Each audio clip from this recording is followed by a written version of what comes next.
Element senior living நல்ல retired லைஃப்க்கு first step. Valasaravakkam, Vandalur, Kandigai 3 இடத்துல இருக்கு. கால் 7826878268.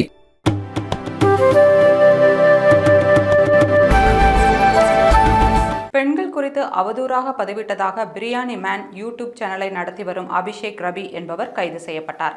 சென்னை தேனாம்பேட்டையைச் சேர்ந்த ஒரு பெண் தெற்கு மண்டல குற்றப்பிரிவு காவல் நிலையத்தில் ஒரு புகார் கொடுத்தார். அந்த புகாரில், நான் தினமும் செம்மொழி பூங்காவில் நடைபயிற்சி செய்வது வழக்கம்.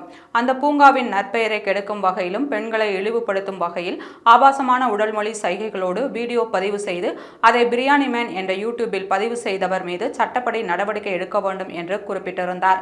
அதன் அடிப்படையில் சைபர் கிரைம் போலீசார் வழக்கு பதிவு செய்து பிரியாணி மேன் யூடியூப் சேனலை நடத்தி வரும் அபிஷேக் ரவியை கைது செய்தனர். இவர் செம்மொழி பூங்கா விவகாரம் மட்டுமல்லாமல் சக யூடியூபர்கள் குறித்தும் அவதூறான கருத்துக்களை வீடியோவாக பதிவு செய்து தொடர்ந்து சர்ச்சைகளில் சிக்கி வந்தார். சில தினங்களுக்கு முன் நேரலையில் தற்கொலைக்கு முயற்சி செய்தார். அதற்காக அவர் மீது நடவடிக்கை எடுக்கப்படும் என்று சொல்லப்பட்ட நிலையில் இப்போது வேறு வழக்கில் கைதாகியுள்ளார்.